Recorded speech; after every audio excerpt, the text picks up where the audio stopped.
Hoy tenemos el privilegio, como lo decía el día de ayer, de nosotros tener a un hombre que por mucho tiempo lo hemos escuchado en los medios de comunicación, radio, televisión, y en realidad pues tiene una gran trayectoria como conferencista, como pastor, como trabajador social. Bueno, Dios lo ha usado y lo sigue usando. Y bueno, nosotros no habíamos tenido el privilegio de tenerlo, pero este fin de semana Dios nos concedió tener el honor de tener con nosotros al doctor Ernesto Pinto. Así que con conferencias familiares, así que es un privilegio dejarle con cada uno de ustedes.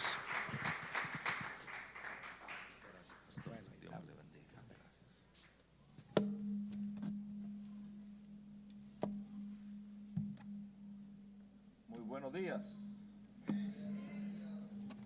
Espero que hayan amanecido contentos, agradecidos con Dios por todo lo que Él hace por nosotros. Bueno, estamos viajando por todo el continente, compartiendo la palabra de Dios en los últimos 45 años ya. Así que algunos de ustedes tal vez se sorprenderán de verme tan joven. Pero es la gracia de Dios, se lo digo. Estaba en Nueva York compartiendo en una conferencia de estas y se me acercó una señora y me dice: tengo muchos años de escucharlo en radio, pero en realidad, dice, yo me lo imaginaba a usted como un hombre moreno, alto, así bien fornido por el tipo de voz que tiene.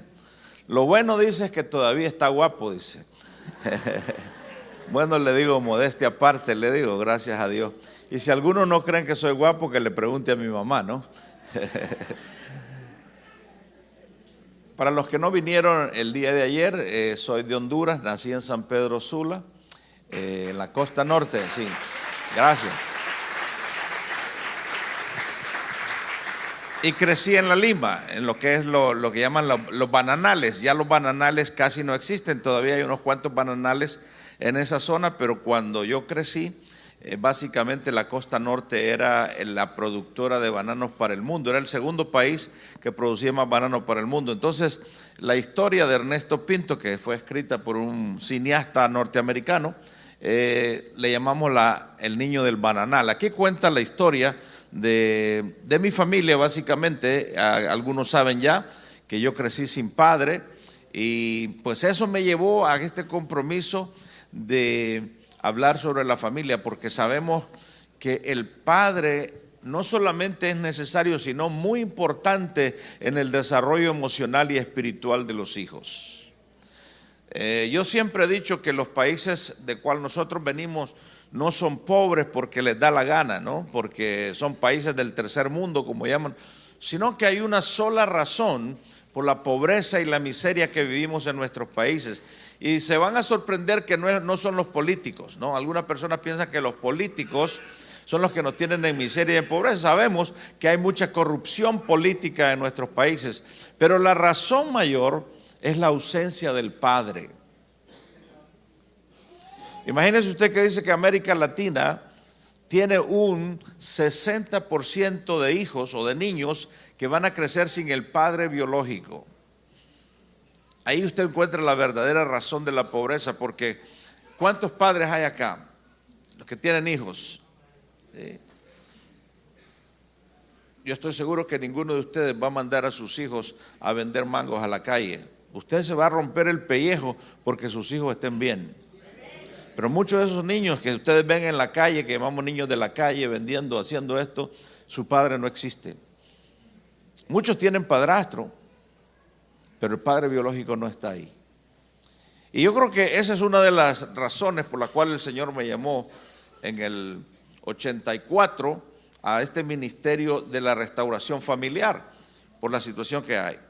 Yo estoy sirviendo al Señor desde 1976 y me ordenaron en 1976, para el 80, me ordenaron en una iglesia en Honduras y me casé 4 años después, a los 24 años, y me desordené, dice mi esposa, ¿no? Muy bien, también tenemos otro libro ahí, los otros de consejería familiar, los ponen, no sé si lo pueden poner ahí los muchachos. Hay uno que se llama Almas en Oscuridad y Sin Anestesia. Esos libros están disponibles en Amazon.com. Estos también, pero estos están disponibles aquí. Este es Siguiendo al Cordero donde quiera que él vaya. Es un estudio sobre el Apocalipsis, un devocional maravilloso que le va a ayudar a entender los tiempos que estamos viviendo ahora. Así que están en la parte de atrás los libros. Quisiera que continuáramos la conversación en esta mañana y para ello les voy a pedir que se pongan de pie, por favor, y tengamos un tiempito de oración. Si trajo a su esposa, tómele la mano, por favor.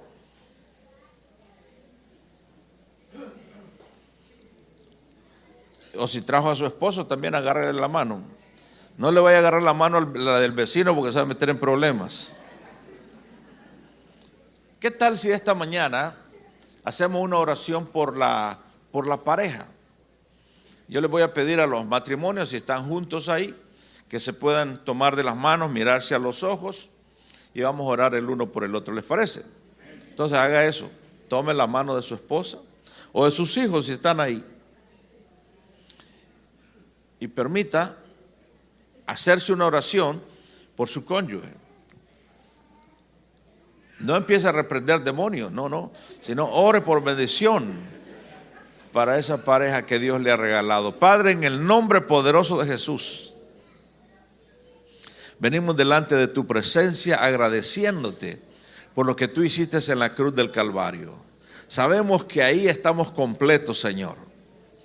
Sabemos que ese sacrificio que tú hiciste es la que nos da salud, la que nos da orientación, la que nos da dirección en esta vida. Y ahora, Padre, mira cada pareja que está orando por su compañero, por su compañera. Yo pido que tú les bendigas de una forma especial. Llénales de tu paz esta mañana y mientras abrimos tu palabra, queremos que tú nos hables al corazón. Gracias por nuestros hijos, Señor, que son una bendición. Y pido que les formes a través de tu palabra en el nombre de Cristo Jesús. Amén y amén. Tengan la bondad de sentarse. Estaba compartiendo este tipo de conferencias en el sur de México y al final de la plática, de la conversación, de la conferencia, un ujier trajo a un muchacho que quería hablar conmigo. Se me acercó aquel hombre, un hombre alto, ese sí era moreno alto, y me dice, yo le escucho todos los días, escucho su programa. Y bueno, me sentí yo halagado, ¿verdad? Bueno, le digo, qué bueno. ¿Y de cuál de los temas que he tocado se acuerda? Me dice, no me acuerdo de ninguno. Para levantarme el ego a mí, ¿verdad? No me acuerdo de ninguno, me dice, pero lo que sí recuerdo, me dice, es lo que usted dice al final. Dios te ama y yo también. Eso es lo que más me ha impactado. Y yo le digo, es que realmente Dios te ama y yo también, y le abracé. Y cuando le abracé, aquel hombre me apretaba y empezó a llorar. Empezó a llorar. Y a llorar, entre más lloraba, más me apretaba, ¿no?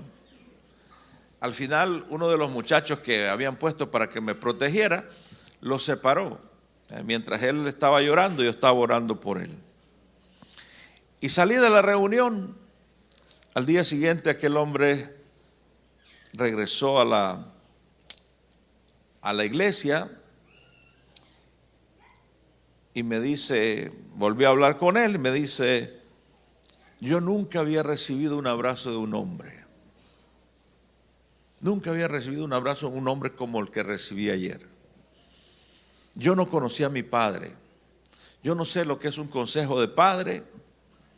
Yo no sé lo que es que un padre lo abrace a uno. Pero ayer sentí el abrazo del padre, me decía.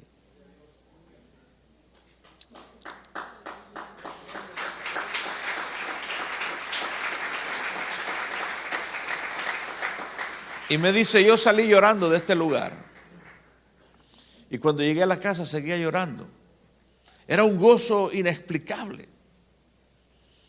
Ya como a las 3 de la mañana yo le dije, Señor, está muy sabroso lo que estoy sintiendo, pero quiero dormir un poquito, quiero dormir un poquito. Y entonces dice, algo, él no dijo el Espíritu Santo porque no entendía todavía esa dimensión, pero dice, algo en mi espíritu me decía que yo tenía que perdonar a mi padre. Y yo no entendía, dice, ¿por qué si yo nunca conocí a mi padre? Mi padre murió, dicen que murió, yo no sé quién es. Pero algo en mi interior me decía, tenés que perdonar a tu padre. Finalmente dice, yo decidí obedecer esa voz y le dije, Señor, estoy dispuesto a perdonar por todo el odio que he llevado contra ese padre. Y me dice, después de que hice esa oración sencilla, me quedé dormido. Y eran las 11 de la mañana y yo estaba completamente dormido. Era una paz y algo especial que había pasado sobre todo entendimiento, me dice. Y le digo, ¿te das cuenta que Dios te ama? Y yo también, y lo volví a abrazar y empezó a llorar aquel hombre otra vez. Dios está en el negocio de restaurarnos. Muchas veces nosotros no sabemos por qué actuamos como actuamos, porque no reconocemos esa dimensión espiritual donde hemos sido lastimados. Y usted ve que hay padres que no abrazan a sus hijos, no abrazan a sus hijas, por una sencilla razón, nunca fueron abrazados, no conocen el poder del abrazo. Y muchas veces vamos como creyentes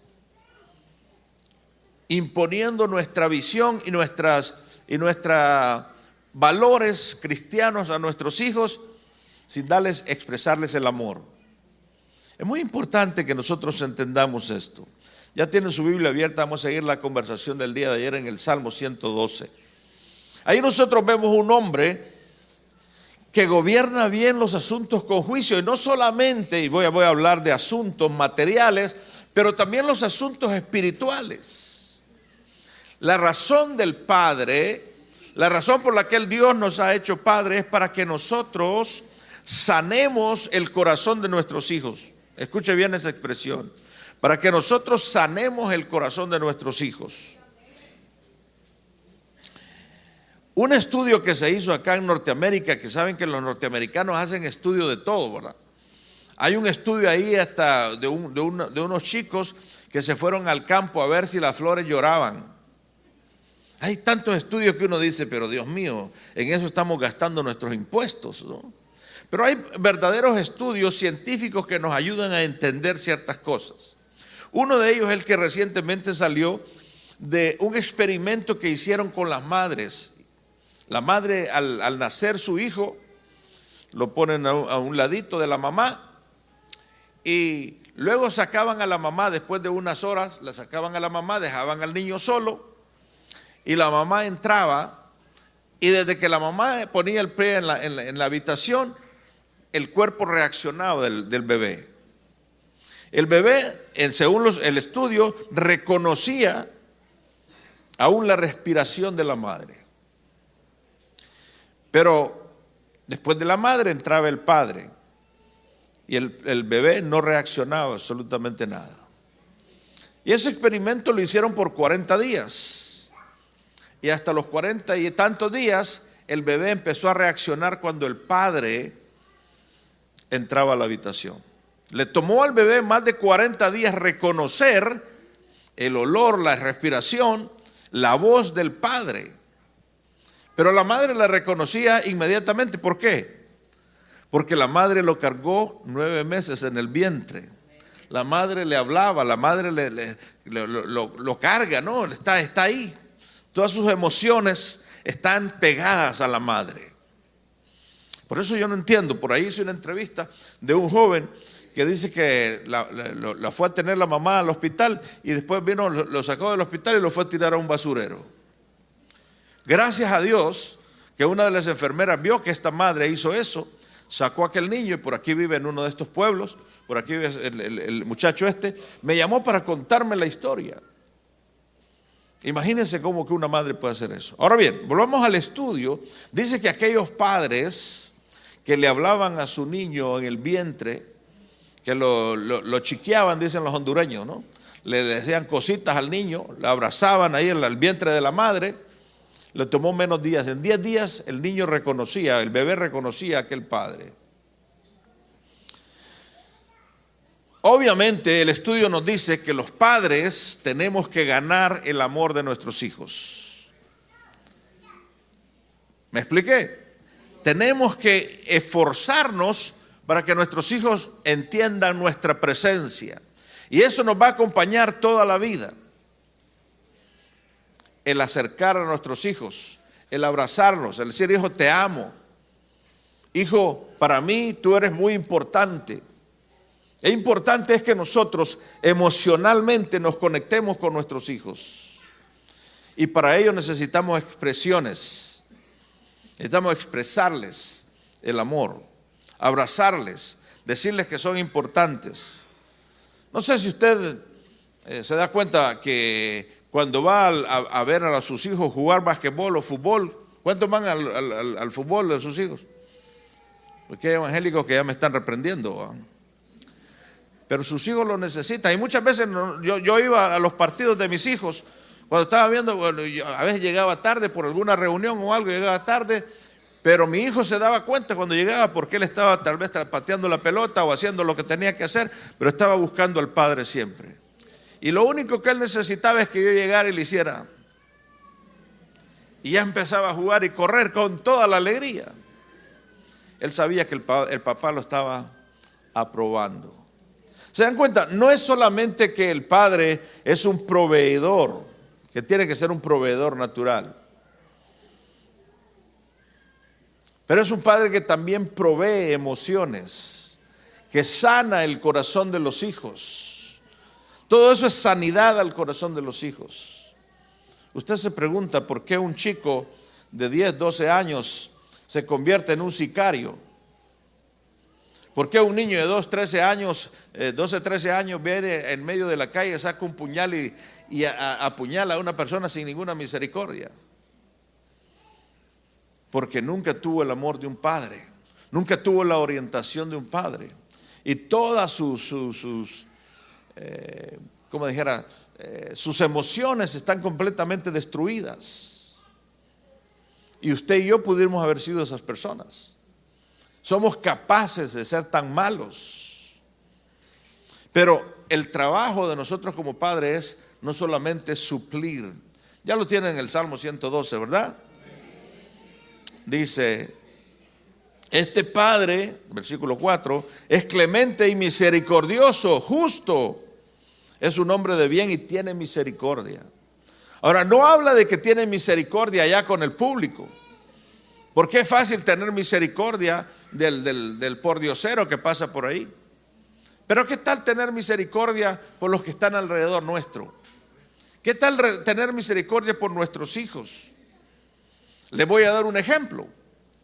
Si llega alguien a su casa a visitarlo y usted le sirve, ¿verdad?, con toda generosidad, un vasito de jugo, un vasito de horchata o lo que usted le quiera ofrecer, porque los latinoamericanos somos generosos. Cuando alguien llega, aunque sea agua le damos, ¿verdad que sí? Entonces viene este señor o esta señora y se descuidó y dejó caer el vaso. El vaso se quebró, hizo un desorden ahí. ¿Y qué es lo que usted le dice? No se preocupe, tranquila, ya todo está bien. Y entonces agarra la escoba y recoge los vidrios y hace lo que tiene que hacer. Tranquila, no se le dé vergüenza. Pero que ese mismo vaso se le caiga a sus hijos, ¿qué pasa? Eres un bruto, eres un tonto. Y por un vaso echamos a perder las emociones de nuestros hijos. Me decía un compañero mío en tono de broma, me dice, yo al final no sé cómo me llamo. Porque uno me dice que soy tonto, otro me dice que soy bruto. Cuando estornudo me dicen que soy Jesús. No sé cómo me llamo, me decía. Pero muchas veces nosotros somos los que destruimos las emociones de nuestros hijos. ¿Qué estamos haciendo nosotros para que nuestros hijos sepan que nosotros estamos ahí para sanarles? Aquí en las iglesias evangélicas se habla mucho de el sacerdote espiritual. ¿Quién es el sacerdote espiritual supuestamente? ¿Quién es? El padre, ¿no? El marido. Es el sacerdote del hogar. Ahora, ¿qué significa eso, el ser el sacerdote del hogar? Recuerda que anoche hablamos de sabiduría, ¿verdad? Hablamos que la primera cosa que necesitamos pedir a Dios es sabiduría. Y en este negocio de ser padres necesitamos toda la sabiduría del mundo. Entonces, en este negocio de ser padres, no solamente es decir, bueno, tenés que obedecer porque yo soy el padre. Tenés que obedecer porque yo soy el marido, yo soy el sacerdote de la casa. Empezamos a espiritualizar todo para cubrir nuestros propios defectos. Ahora, no es que yo no tenga defectos, no es que yo no tenga lugares donde tenemos que lijarlo todavía. Significa que tengo que buscar la sabiduría de Dios, la información, leer, para saber cómo puedo mejorar mi condición de ser. No solamente, perdónenme hermanos queridos, pero no solamente venir y levantar las manos acá. No solamente es decir, bueno, yo ya entregué mi vida a Cristo, sí. Pero la Biblia nos habla de que nosotros entregamos nuestra vida a Cristo y nos habla del temor de Dios cuando reconocemos quién es Cristo para nosotros. ¿Me están escuchando? Zaqueo dijo, si yo he defraudado, si yo le he robado a alguien, yo se lo voy a devolver 4 veces, le dijo a Cristo Jesús. Eso es conversión, mis amigos. No es solamente embarrarnos de religión o decir al Espíritu, está como aleluya, y hacemos toda la patraña y seguimos siendo los mismos. No, cuando el Espíritu nos toca y es porque quiere transformar nuestro ser interior.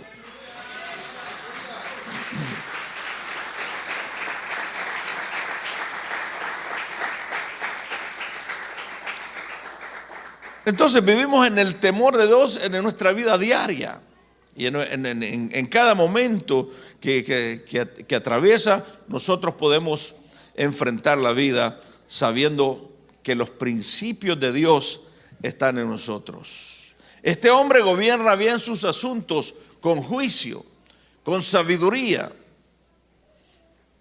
Vea usted, ¿cómo mantenemos esa reverencia, ese temor de Dios en nuestro matrimonio?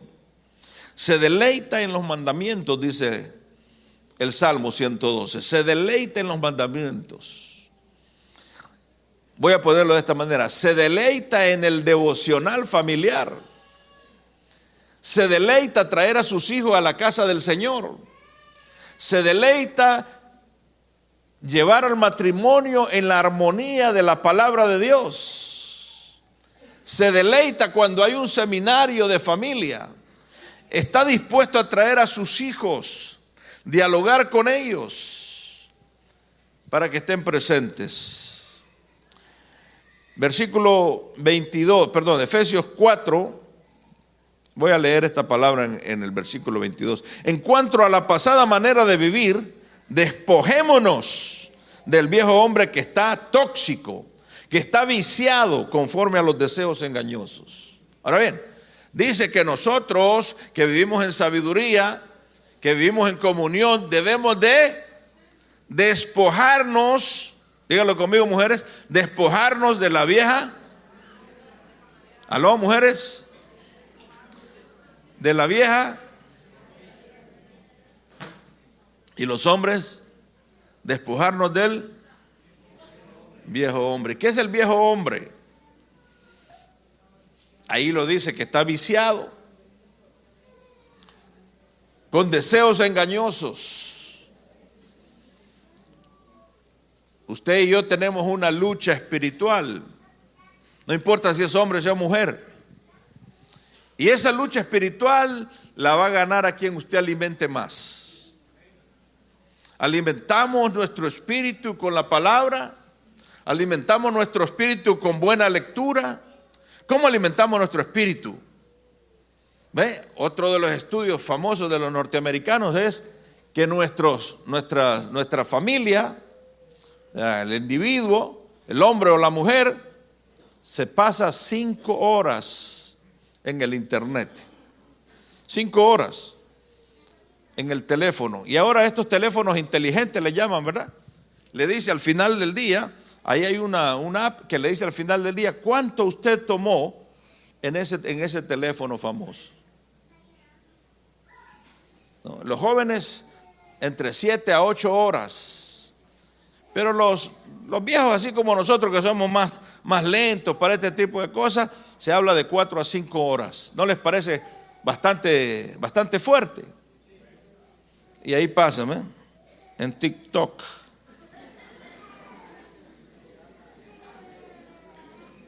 Parecen zombies. Y van de uno a otro. ¿Por qué? Porque esto se ha hecho adictivo. Mire bien, la maldad del ser humano. Esto no es solamente por casualidad que usted es adicto, sino que ha oído hablar de los algoritmos que le llaman. Ellos los diseñan para atraer su atención. Si usted empieza a ver videos de mujeres, le gusta ver videos de mujeres, entonces el algoritmo lee lo que usted está viendo y le empieza a mandar más y más y más sobre esos videos que a usted le gustan. Y entonces de repente usted empieza a pedirle a Google o a Siri o a quien sea el auto del año, ¿no? El auto, y ya menciona la marca a usted, y de repente entonces ya le empiezan a mandar anuncios de aquel auto que usted preguntó. Y usted dice, ¿cómo saben esto? No es que saben. Es que ya le tienen medido a través de esto lo que usted está viendo y su condición emocional y espiritual. Ahora mismo tenían en juicio a todos estos creadores de las redes sociales, los norteamericanos acá con el Congreso y no sé qué más. Porque uno de los muchachos, no sé si aquí en uno de estos estados, se suicidó porque alguien se hizo pasar por una niña, era un hombre, le robó unas fotos y lo empezó a chantajear. O sea, ¿quién va a ganar esa guerra espiritual que usted tiene? Papá, ¿a quién estás alimentando más? ¿Tenemos tiempo para acercarnos a la palabra de Dios? Seamos honestos. Usted no necesita impresionarme a mí. Yo me voy mañana. Pero preguntémonos, ¿cuánto tiempo tenemos para leer la palabra de Dios? ¿Cuánto tiempo? Si usted se gasta 5 horas, digamos que usted es el que menos gasta, usted gasta 3 horas viendo esos videos o viendo al YouTube o el otro, tantas redes que hay ahora, se gasta 3 horas. ¿Cuánto se gasta usted en la lectura de la palabra de Dios? No, pero yo lo veo en el TikTok. Todos los días me llega un mensaje en el TikTok de la palabra de Dios. No, yo no estoy preguntando eso, te pregunto cuánto tiempo meditas en la palabra de Dios. Ahora, cuando nosotros meditamos en la palabra de Dios, entonces empezamos a renovar en nuestro espíritu. Y dice el versículo 23, renovaos en el espíritu de vuestra mente. Ahí es donde está la guerra, ¿cierto? Ahí es donde está la guerra en nuestra mente.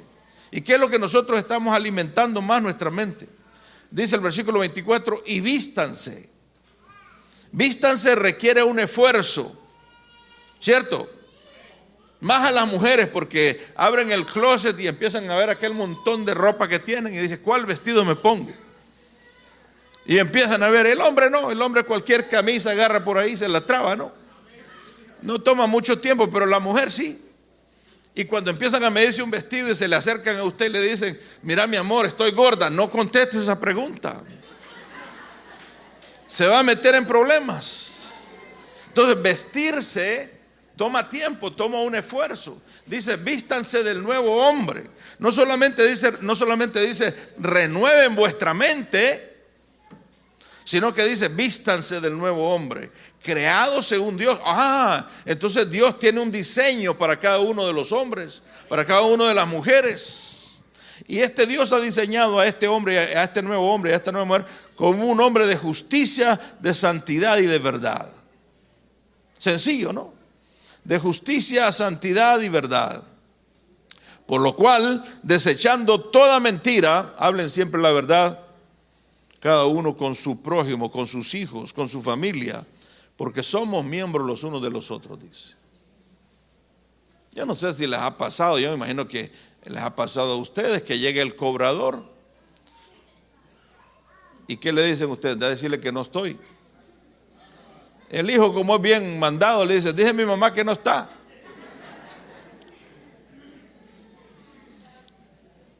No deis lugar al diablo, dice. Ahora bien, hay varios temas acá que me gustaría tomar, pero no sé, siempre el tiempo se nos va más rápido de lo que deseamos. Dice el 1 Corintios 7, en cuanto las cosas que me escribieron, bueno le sería al hombre no tocar mujer, pero por causa de las fornicaciones cada uno tenga su propia mujer y cada uno tenga su propio marido, a las mujeres. El marido cumpla con la mujer el deber conyugal y asimismo la mujer con el marido. La mujer no tiene potestad sobre su propio cuerpo. Esto va a ser otro tema que vamos a estar tratando en otra oportunidad si es que me vuelven a invitar, ¿verdad, pastor? Pero podemos hablar específicamente de las relaciones de pareja en un retiro de pareja. Ahora, en este versículo, ustedes tienen abierto el Salmo 112, versículos 3 y 5, vemos que es un hombre de trabajo, es un hombre que ama el trabajo, es un hombre que entiende que el trabajo es una bendición y le enseña a sus hijos la bendición del trabajo.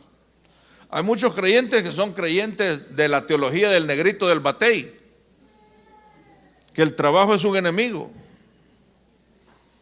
¿Escucharon esa canción alguna vez ustedes?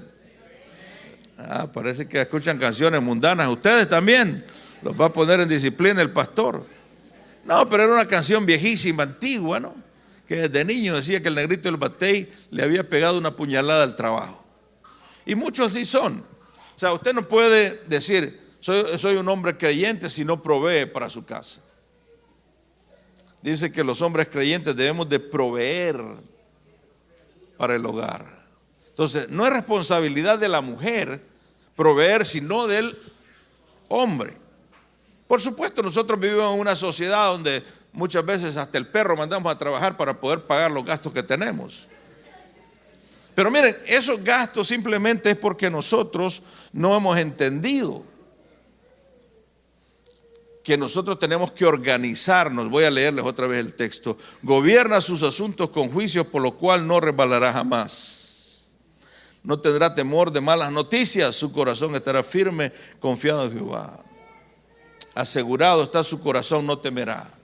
¿Por qué? Porque este padre ha entendido su rol como padre.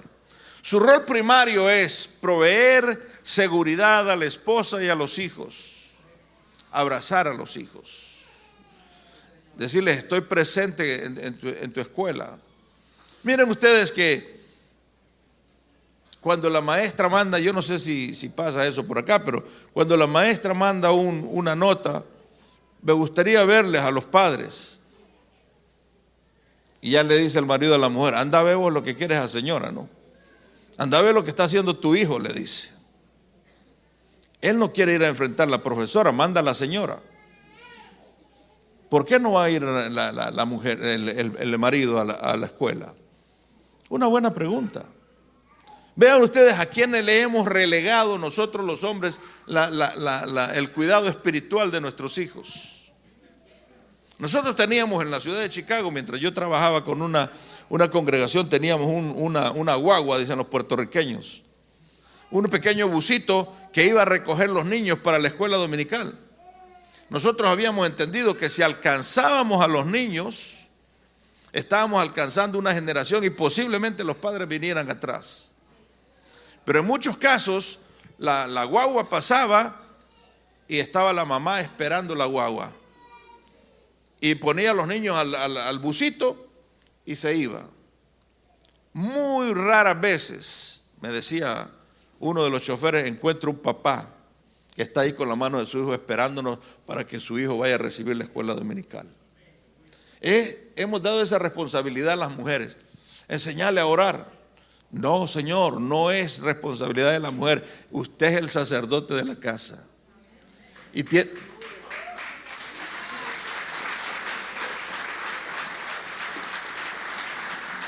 Y es su responsabilidad enseñarle a orar. Mire, yo no, por el hecho de que yo sea pastor, yo no trataba a mis hijos como pastor, sino como mis hijos. Y como nosotros pues estábamos ministrando, pero llevaba a mis hijos con otro pastor amigo que le decía, ellos necesitan ser pastoreados en esta dirección. Como padre me preocupaba ver cuál era la necesidad y tal vez yo no la iba a suplir como pastor. La suplía como padre. Pero cuando mis hijos quisieron bautizarse, mi papá, yo no quiero que alguien más me bautice. Yo quiero que tú me bautices. Qué tremendo privilegio, hermanos. Que los hijos le escojan a uno. Papá, yo quiero que tú seas mi mejor amigo. Papá, yo quiero que tú me acompañes en esto. Y cuando muchas veces, como les digo, lo único que ellos necesitan es que usted le dé aprobación. Y ellos van a salir adelante.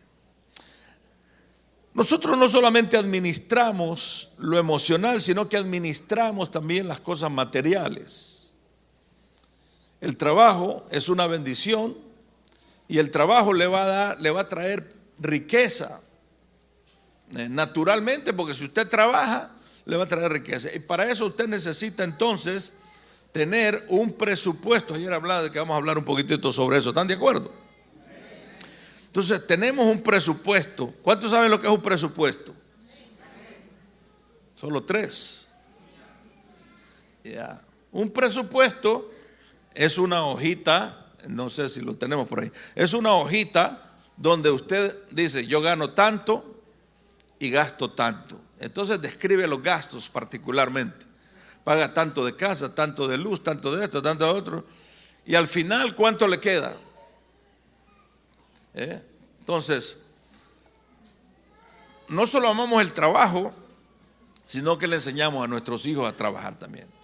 Recuerdo que les decía ayer que muchas veces Dios en su misericordia nos ayuda y nos recuerda ciertas cosas. Cuando mi hijo cumplió 14, 15 años por ahí, nosotros siempre teníamos niños adoptados en nuestra casa, muchachos jóvenes que andaban por ahí, venían a nuestra casa a convivir con nuestros hijos y entre ellos teníamos uno de las islas, un negrito que vivía ahí con nosotros y siempre me pedía su opinión para muchas cosas. Un día me dice, papá, voy a llevar a David, que es mi hijo mayor, voy a llevar a David para que vendamos el periódico. Ya ustedes, los jóvenes, no saben ni de lo que estoy hablando, ¿eh? Ya los periódicos no existen. Pero antes, cuando no teníamos estas cosas del YouTube y esto, leíamos el periódico. Todos los días llegábamos a comprar el periódico o algunos dirán, ¿de qué está hablando este viejito, no? Y entonces los muchachos iban y vendían suscripciones a las diferentes casas. Entonces los muchachos, mis hijos, pues se fueron a vender suscripciones y claro, vivimos tiempo en que hay que cuidar a nuestros hijos. Y yo me iba atrás de ellos en el auto, caminando porque ellos iban de casa en casa. No voy a hacer que hubiera un pedófilo, que alguien tratara de hacerles daño. Y entonces yo iba cuidando a los hijos. Allá vino David el fin de semana, contento, porque habían vendido tantas suscripciones que le había llegado un cheque de $70. Estamos hablando de los 90, ¿no? Y $70 era bastante en aquel momento, ¿no? Y para un niño, imagínense, $70. Entonces me dice, papá, me dice, voy a ir a comprar la patineta aquella, voy a ir a comprar esto, voy a ir a comprar lo otro. Le digo, hijo, espérate un momentito. El dinero Dios te lo ha dado para administrarlo. Tiene 14 años. Pero es mi responsabilidad como padre enseñarle que el dinero hay que administrarlo. El dinero no se hizo solo para derrocharlo, mis amigos, sino para administrarlo. Y entonces le digo, mire, ese es el padre que está enseñando, no el pastor. El padre que le está diciendo, mira, lo primero que tienes que hacer es honrar a Dios con un 10%. En nuestra familia tenemos la costumbre de dar el 10%, David. Así que vos tenés que darle un 10% al Señor. para las misiones, para la iglesia, por lo que sea. Y yo sé que ese es un tema del pastor. A mí no me toca venirles a enseñar eso a ustedes, porque es un tema de ustedes. Pero eso es lo que es nuestra costumbre, en nuestra familia. Entonces David dice, bueno, espérate un poco. Empezó a contar $7. Está bien, no hay problema. Yo pongo $7 en la iglesia el domingo. Bien, ok. Entonces le digo, también hay que ahorrar, que abrir una cuenta de banco y vas a poner 20%. Le das 10 al Señor y 20% lo vas a ahorrar. Entonces él empezó a hacer números también, $14. Bueno, vamos a abrir la cuenta y puso los $14. Y le digo, ahora tenés 70% para hacer lo que te dé la gana. Porque él no tiene que darme nada a mí. Yo no lo voy a mandar a vender periódicos para que él venga a suplir mis necesidades. No, Señor, yo soy el Padre. Yo tengo que suplir las necesidades de él. Entonces le digo, esos $70 son para que vos compres la patineta, lo que te dé la gana. O puedes ahorrar más. Él entendió el mensaje. Y eso es lo que es un presupuesto. Un presupuesto es organizar nuestras entradas y nuestra salida de tal manera que sepamos. Y muchas veces dicen, pero ¿por qué no me ajusta el dinero a mí? Si usted está en la bendición de Dios, en la protección de Dios, ¿por qué entonces andamos toda la vida ahí amarrados? Que nos metemos la mano a la bolsa y lo único que nos pique es un zancudo. Y cuando vamos a dar la ofrenda empezamos a reprender el billete más grande, ¿no? ¿Por qué no tenemos la libertad? Que simplemente no estamos viviendo bajo los principios de la palabra de Dios. Es importante que nosotros podamos saber hacia dónde vamos. Nuestra señora o nuestra esposa se va al mercado sin saber cuánto puede gastar, porque no hay un presupuesto. Nosotros hemos tenido un presupuesto. Y claro que se tiene que ir aumentando porque el dinero se va devaluando. Pero ella tiene que saber cuánto tiene para gastar en el supermercado. Ella tiene que saber cuánto tiene para gastar en la ropa de los niños. Ella tiene que saber cuánto tiene para comprarse zapatos. No es solamente que usted le da la tarjeta de crédito y que Dios te bendiga, ¿verdad? Y se va aquella mujer para el mall, para el centro comercial y se cumple la palabra que dice, mujer virtuosa, ¿quién la hallará? Nunca la encuentran con esa tarjeta de crédito por todos lados.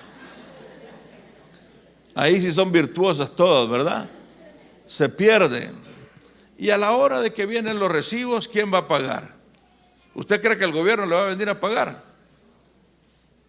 Y es mentira, mire, las tarjetas de crédito le cobran un 30%.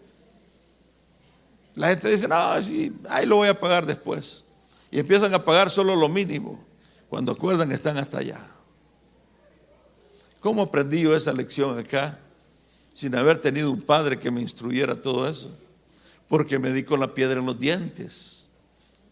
Como muchacho joven que llegué a Chicago y ya me decían, pues estudiante de la universidad, ya me decían que yo podía tener tarjetas de crédito.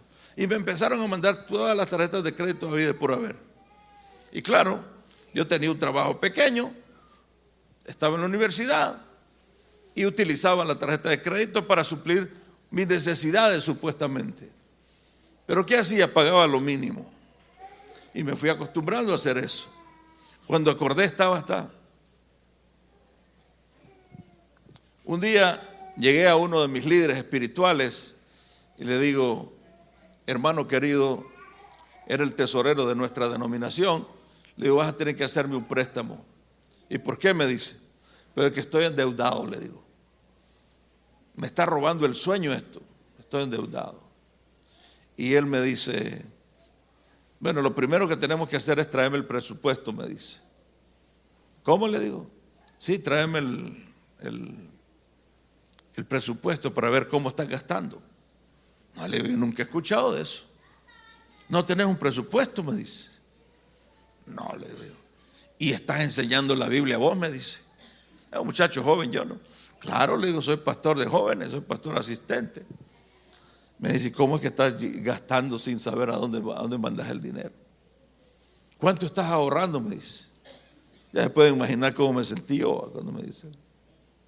Y él empieza a explicarme estos principios de la palabra de Dios. Me dice, te voy a hacer el préstamo sin ningún problema, pero yo te voy a pedir un favor.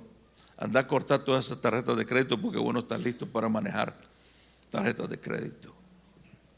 Wow. Un pastor joven, deseoso de hacer las cosas bien. Y este viejito me viene a decir lo que tengo que hacer ahora. Hice un presupuesto, me organicé. Tenía 27, 28 años en ese momento, cuando aprendí esa lección. Y me di cuenta que el crédito es para manejarlo, no para abusarlo. Y me tomó 7 años, oiga bien, 7 años organizarme, pagar todas las deudas. En 7 años yo no compré absolutamente nada. Y desde ese momento decidí que todo lo que iba a comprar, lo iba a comprar al contado. Y sí se puede. Bueno, habrán cosas que usted no las va a poder comprar al contado, como una casa, tal vez un auto caro, pero la mayoría de muebles y de cosas pequeñas usted puede ahorrar. Usted puede guardar esos 20, 30 dólares, 40 dólares para ir todos los meses, hasta que tiene el dinero, entonces lo va a comprar. ¿Sabe usted? Cuando empieza a organizarse y a vivir de esa manera, usted va a tener la libertad para dar para la obra de Dios, para las misiones, para hacer lo que Dios quiere que usted haga. Esa va a ser la libertad que usted va a tener. Mientras a usted le deba hasta la suegra, va a andar escondiéndose todo el tiempo. Pero Dios en su misericordia nos ha dado la sabiduría espiritual, la inteligencia espiritual para aplicar estas cosas. Yo le voy a invitar que vaya a Segunda de Reyes capítulo 4 y vea estos detalles. Algunos me dirán, pero que si yo soy espiritual, yo vengo a la iglesia todos los domingos y yo estoy bajo la bendición y la protección de Dios. Y entonces, ¿por qué está en crisis? ¿Por qué no puede ahorrar? Reprenda las deudas y verá que las deudas no se van a ir hasta que usted las pague. Las deudas no son para reprenderlas, son para pagarlas.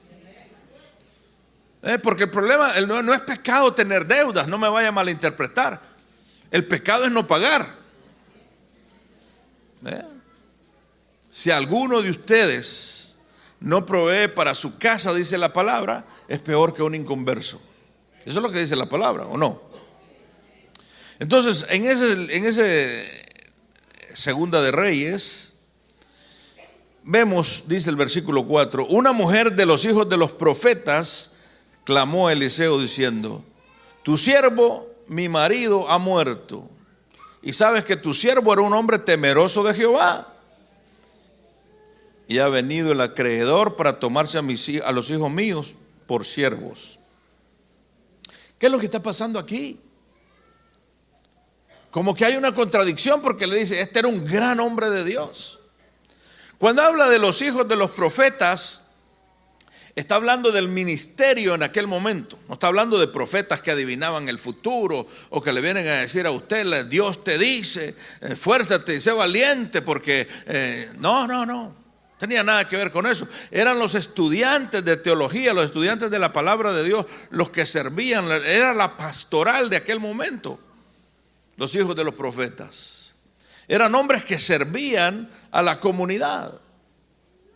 Ahora, este hombre repartía tratados, vamos a ponerlo en el lenguaje moderno, repartía tratados todos los días, se iba para allá, andaba con la Biblia debajo del brazo, como que era desodorante o la Torá en aquel momento.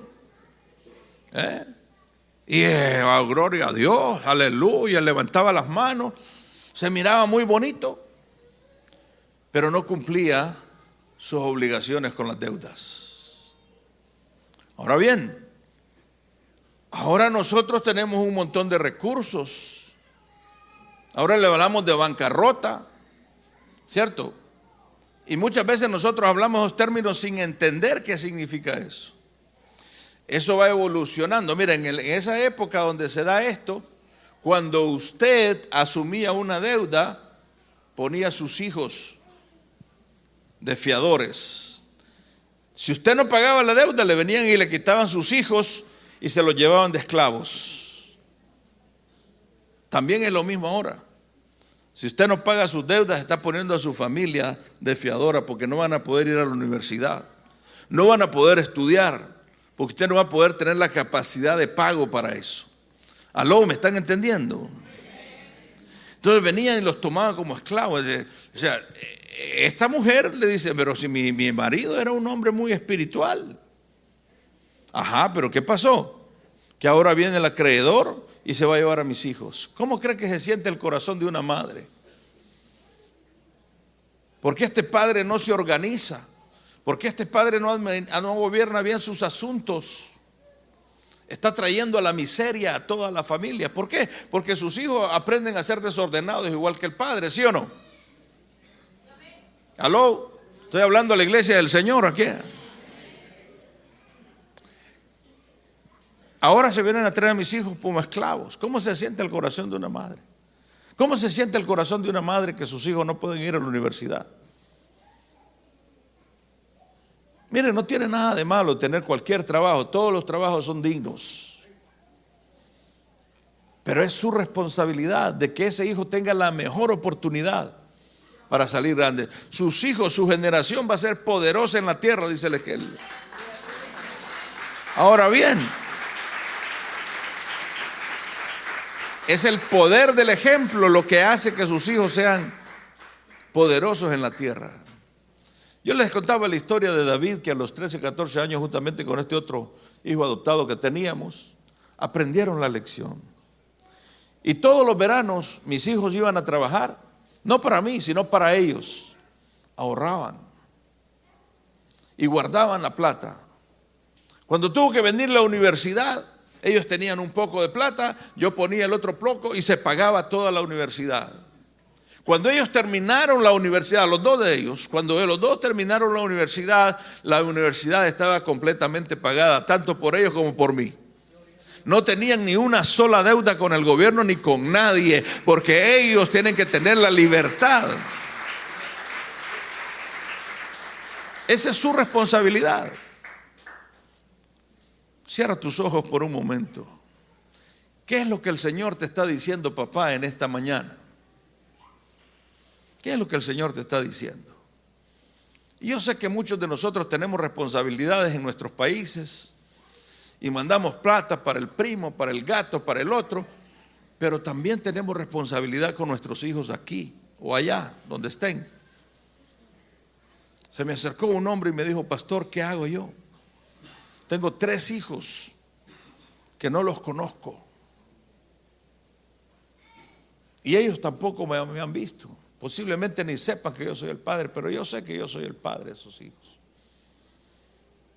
Yo le digo, bueno, lo que tiene que hacer ahora es tratar de conectarse con ellos y empiece a ahorrar. Guárdeles un poquito a cada uno de ellos, para que cuando usted los encuentre les diga, mira, nunca te olvidé, aquí está esta pequeña cuenta para ti.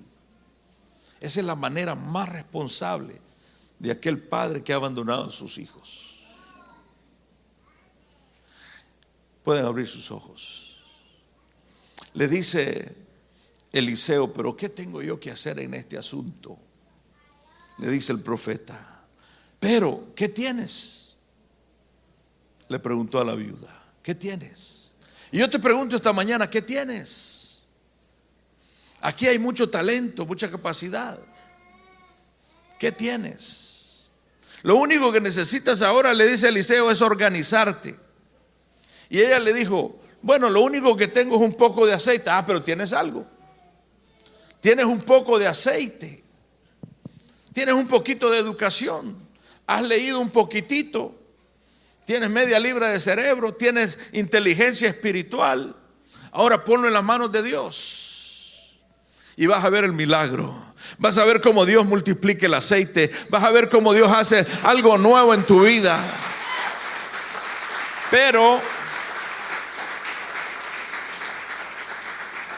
primero le dice, tienes que organizarte. ¿Tienes algo? Ok, bueno, ahora lo que necesitas son vasijas, jarros, palanganas, como le quieras llamar. Lo que necesitas, y necesitas bastante porque necesitas un gran milagro, le dice. ¿Cuántos creen que Dios está en el negocio de hacer milagros todavía? Dios no está muerto, Él está vivo y quiere rescatarte de la situación en que estás. Miren, yo llegué joven a este país. Ya les mencioné que yo llegué bastante joven, con 24 años. Terminé mi universidad, gracias al Señor, y porque la iglesia me apoyaba también, pude terminar mi universidad. Yo crecí sin padre, ya ustedes lo saben. Y eso me ponía en desventaja en muchas cosas, porque no sabía muchas cosas. Pero Dios en su sabiduría me fue abriendo la mente, la escritura, y empecé a entender ciertas cosas. Una cosa que abrió mis ojos es cuando, como pastor de jóvenes, a los 25 años, pastor de una iglesia en Chicago, llegó un señor de la congregación y me dice: pastor, venga por favor, venga aquí afuera, me dice, quiero mostrarle algo. ¿Y qué es lo que me va a mostrar? Véngase, me dice. Y ya salí afuera yo, y era una de esas casas movibles, mobile home, ¿no? ¿Verdad? Que va por el país usted, y me empieza a mostrar aquella cama, la que tenía bonito. Y le digo: ¿cuánto le costó este asunto, señor? Y me dice: $70,000, me dice. En aquellos años $70,000 era una fortuna. Una casa en aquellos años costaba, ahí en Chicago, costaba $35,000, $50,000. Él prefirió comprarse un motorhome en vez de una casa. Y mi siguiente pregunta fue, ya tengo 27, 28 años por ahí cuando le hago esta pregunta a este joven, a este señor. Le digo: señor, ¿y dónde va a poner esa cosa? ¿Tiene garaje usted? No, me dice, todavía alquilo. Digo: Dios, señor, ¿pero qué tiene en la cabeza este creyente? En vez de comprar su casa, se va a comprar esta porquería. Porque él quería impresionar a sus vecinos, quería impresionar a sus, qué sé yo, a sus parientes. Pero esa no es la manera, mis amigos. Tenemos que aprender a andar en humildad. Mire, yo siempre ando en un carrito pequeño, un carrito usado, que me dejaba botado de vez en cuando, está bien, ningún problema. Hace 20 años más o menos compré mi primer carro nuevo. Cuando ya mis hijos habían salido de la casa, cuando ya podía yo pagarlo. Y no tengo que andar impresionando a nadie. No tengo que ponerme ropa de marcas caras para impresionar absolutamente a nadie. Tengo que ponerme la ropa que yo puedo comprar, que pueda pagarla.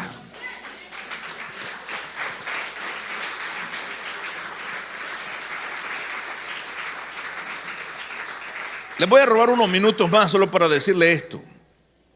Él le dice: necesitas organizarte, necesitas vasijas y necesitas encerrar. Versículo 4, para aquellos que están leyendo. Estoy leyendo de Segunda de Reyes, libro de Reyes, capítulo 4, versículo 4. Y luego enciérrate tú y tus hijos. Mire qué instrucción más precisa. Enciérrate tú y tus hijos. Ahora, ¿qué es lo que le está diciendo? ¿Tienes algo? Ya tienes la fe, ¿verdad que sí? ¿Tienes fe? Ya tienes algo. Tienes un poquito de aceite. Ahora necesitas un montón de botellas y necesitas encerrarte con tus hijos. Aquella mujer puede haber dicho: bueno, ¿y este profeta por qué me dice esto a mí? Yo lo que vengo a pedir aquí es una ofrenda de amor, una ayudita, porque mi marido se murió y ahora se van a llevar a mis hijos de esclavos. Y este hombre me manda a decir que es lo que tengo. Pero no, la mujer fue obediente. Diga conmigo: yo voy a ser obediente a la palabra de Dios. Voy a ser obediente a las instrucciones de Dios. Por eso dice: se deleita en los mandamientos. Se deleita en la palabra. Se organiza. Entonces la mujer fue obediente y llamó a sus hijos. Y se encerró con ellos con aquel montón de vasijas que le había pedido a sus vecinos. Y ahí oraban al Señor. Qué maravilloso es cuando sus hijos le ven orar a usted, a pedir con fe. Mire, ese es el testimonio más poderoso que sus hijos se van a llevar. No que usted levanta sus manos en el culto, que está bien, sino que usted lo vean, que esa fe actúa ahí en lo privado de su casa.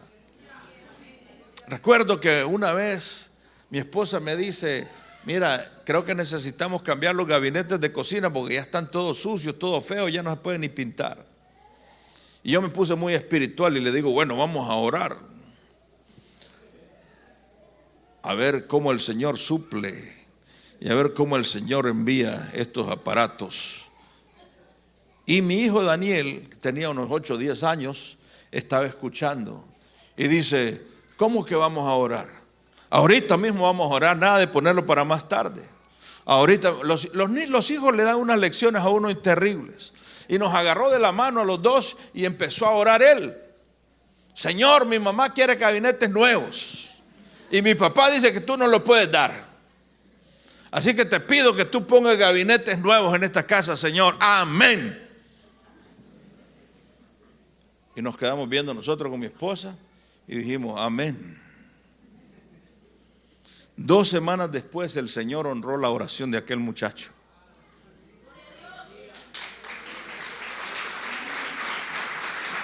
Espérese, no aplauda, que no he escuchado cómo Dios respondió.